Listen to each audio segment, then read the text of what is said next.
While he's walking up, I want to welcome Dane Atkinson. I'll let him tell you more of his background as we chat. But Dane was the CEO of Squarespace from 2007 to 2011, yep. Right years, and has founded a whole bunch of companies throughout his life. Most recently was running a company called Sumall, which is now morphed into a new company called Adecco.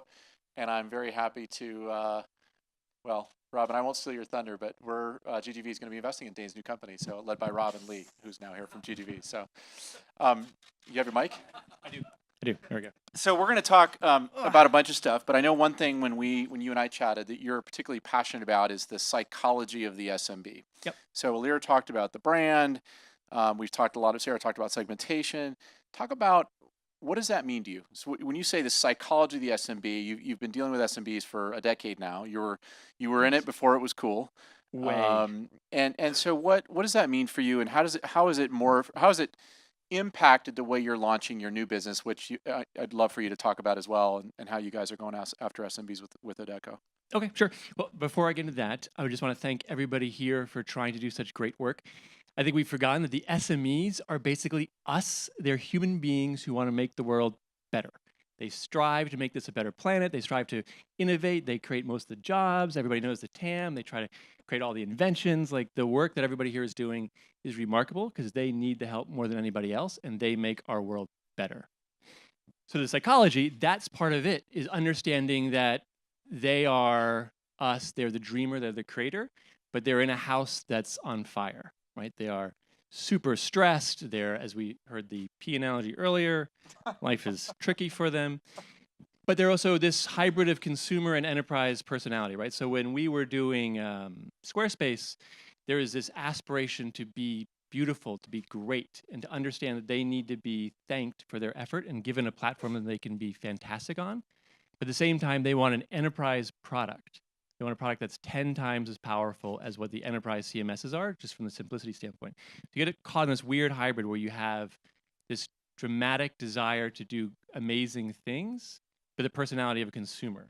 So finding your way through those two can be very, very tricky. And I think, as everybody said today, the thread is just living with those customers as deeply as you can to understand the nuances of what drives their psychology. Can you talk, maybe start a little bit on Adecco and the problem you guys are solving and how you've thought about the business? Because it's been in the works for a little while, and I think it'll help give people some context into that question about psychology of the SMB. Because you guys are solving a very hard problem to solve, and going after a very hard demographic, which we all are here. But just talk about what you guys are doing. So I'll start with a story of failure. My last company called Sumall was an analytics platform for small businesses. It was huge. So we had 500,000 small businesses. It adds 50,000 small businesses a month. It didn't do a thing for anybody. It was worthless. And the problem was that we provided data that they couldn't ingest. And no matter how much we tried to make that data valuable in a way they could see it, like stop buying Twitter ads, not working, they'd still buy Twitter ads. We built this like gigantic screen that said stop buying Twitter ads. And they'd say, okay.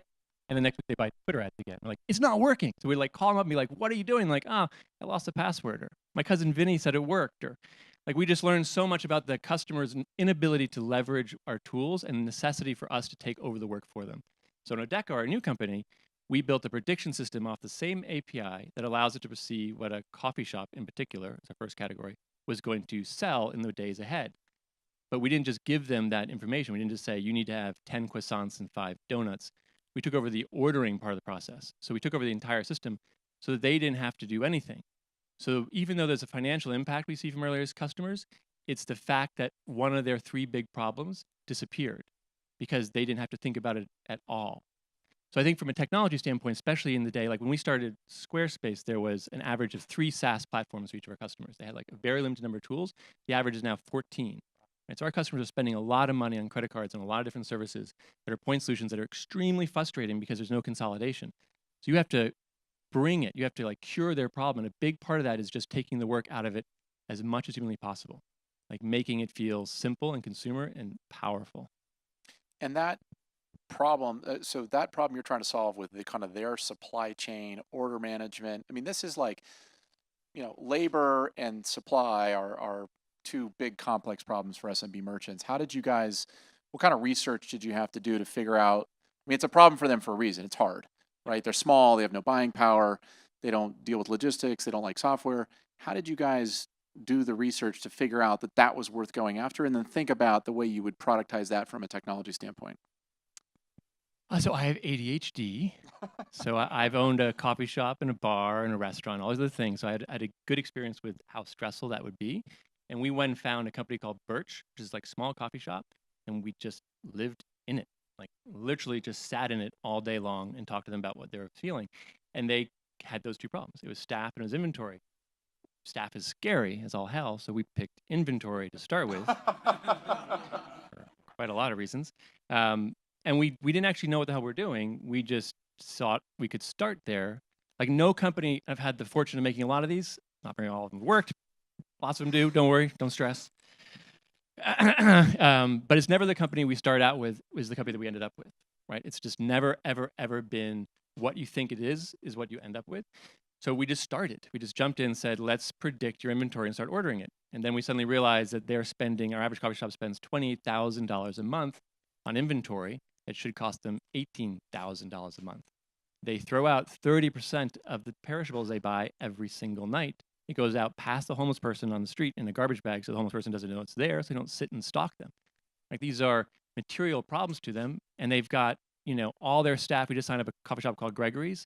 All around New York at noon, the staff panics because they have to get their orders in. So they leave the floor, run into a corner, and start typing because that's the way their world works when it doesn't need to, right? There's a way to make technology that the giants have, that Slice is servicing, like all these companies that can take away the infrastructure advantage these huge organizations have and bring it back to the person who actually cares about the business, who has an ownership in the business, is super productive, and they love it. And so when you're going into a new customer, is there what's the sales / adoption cycle look like? So a lot of us that are, or a lot of folks in the audience that are selling to SMBs, it's, they're hard to reach, they're hard to get it to adopt.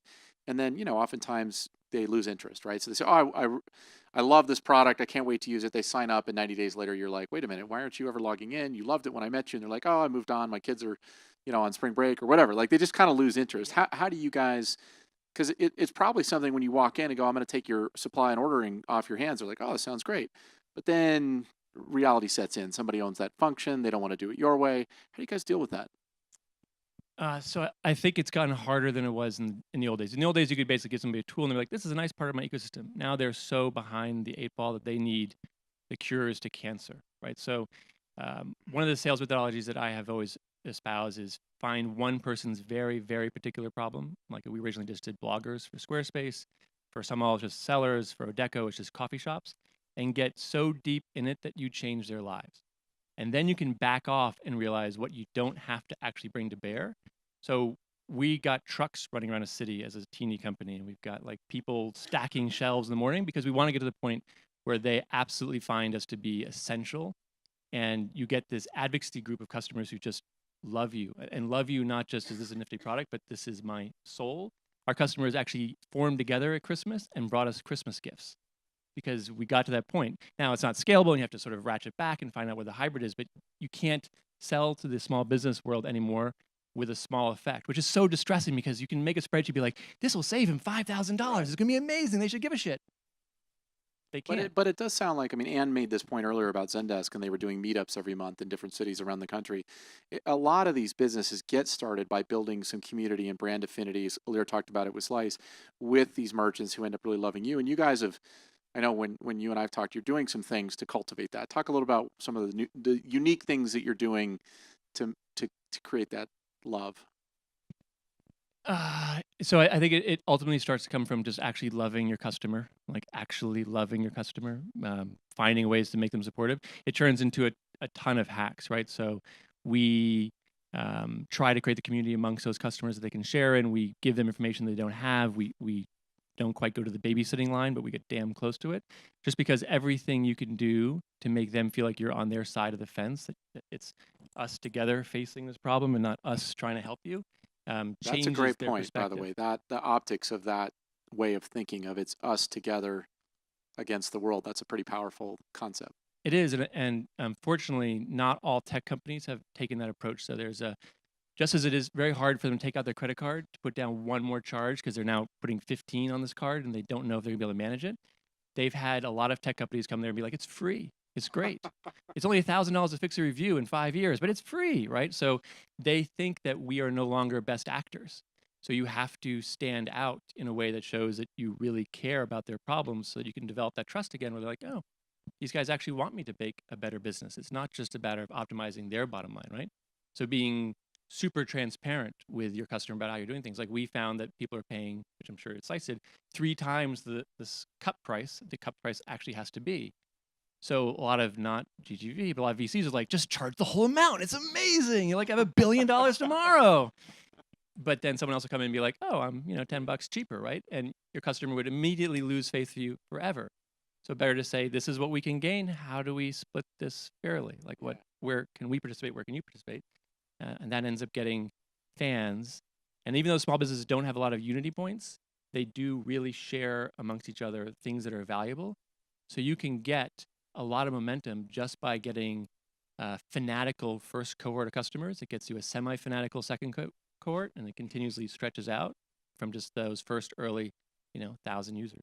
And I'm going to ask you another question, but I want, if you guys have any questions, think of it right now, and I'll come to you next. What did you learn from, Squarespace, you guys were early in this whole genre. I mean, obviously we talked earlier about Intuit being the OG of SMB, but, we sort of think of as like post AWS, post iPhone, that kind of 2008, 2010 is when a lot of this stuff started to really take off. And you guys were in the market in SMB. What did you learn from that experience back then? So I think we learned the real truth that everyone's reinforced today is that they buy like consumers. We were one of the first people to say, let's give them an annual plan. I was like, what the? Like, because we wanted to basically offer a discount because we knew that consumers like sales and maybe small businesses like sales too. So we went through a huge arc of discovery with those customers in the early days of just trying to marry the enterprise value with the small business or consumer mentality. We also, I think, learned there, which is something I've not lost. Like every company I've built, we've tried to find the story in us that matches to them. So in Squarespace, we hired designers. We were like oozing designers. We literally put in a leather floor in our office. It's a horrible idea. Never ever do it. Sound good. It was tragic, and it got ripped up a few months later. But the idea was that we were going to be beautiful, and the customer was going to be beautiful. For some all, we had data analysts like coming out of every which corner because we wanted data to be transparent. We pushed innovative salary transparency, all these different ideas because we believed it should be here. At Deco, we live the coffee shop.